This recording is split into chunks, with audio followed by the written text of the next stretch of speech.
सारी एनर्जी वहां लगाओ कि सर आपने पहला स्टेप कैसे लिख दिया, क्योंकि अगर आपने क्वेश्चन को सॉल्व करते समय पहला स्टेप लिख दिया, दैट मींस आपको क्वेश्चन समझ आने लग गया और आपने एक पर्टिकुलर डायरेक्शन असाइन कर ली अपने लिए कि मैं किस तरीके से उसको सॉल्व करने वाला हूं।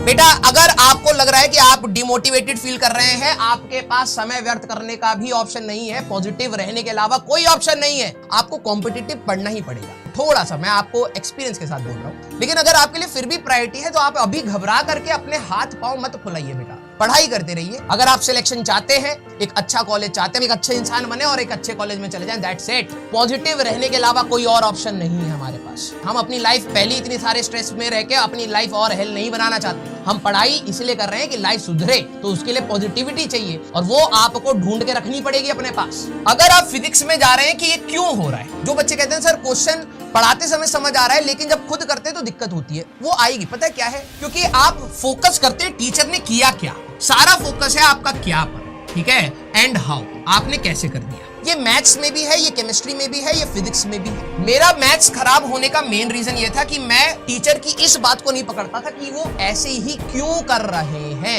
मैं हमेशा देखता था अच्छा इस क्वेश्चन को सर ने ऐसे कर दिया, मैं उस पर फोकस करता था। मेरे को ये नहीं समझ आता था कि इतनी सारी थ्योरी में से सर ने उसी तरीके से ही करना क्यों चूज किया। सर ने तो थ्योरी मेरे को भी पढ़ा दी, मैं क्यों नहीं सोच पा रहा। तो उसके ऊपर आपको फाइट मारनी है। Same goes with physics and chemistry as well. जब आपको कोई भी क्वेश्चन आता है तो इतनी सारी थ्योरी में से मैं कौन सी चीज को उठा करके सोचना स्टार्ट कर रहा हूं, सारी एनर्जी वहां लगाओ कि सर आपने पहला स्टेप कैसे लिख दिया। क्योंकि अगर आपने क्वेश्चन को सॉल्व करते समय पहला स्टेप लिख दिया, दैट मींस आपको क्वेश्चन समझ आने लग गया और आपने एक पर्टिकुलर डायरेक्शन असाइन कर ली अपने लिए कि मैं किस तरीके से उसको सॉल्व करने वाला हूं। तो क्या करना है और कैसे करना है वो सेकंड स्टेप है। पहले आपको फोकस करना है कि मैं इसमें यही क्यों लगाऊं। तो अगर आपको ये वाली दिक्कत आ रही है तो जितने भी हम लोगों ने क्वेश्चन करे हैं, आप क्वेश्चन के पहले स्टेप पर फोकस करिए कि थ्योरी में से कहां से उठाया और क्यों उठाया, उस थ्योरी में कौन सी चीज निकलवाई गई थी और क्या उसी क्वेश्चन में वही चीज पूछी गई है। तो अगर आप उस चीज को सोचना स्टार्ट करेंगे तो आपके लिए तीनों ही सब्जेक्ट आसान रहेंगे। आप टीचर के पीछे डिपेंडेंट नहीं होंगे। टीचर का यही काम है कि हम ये फोकस कराएं कि हम क्यों कर रहे हैं।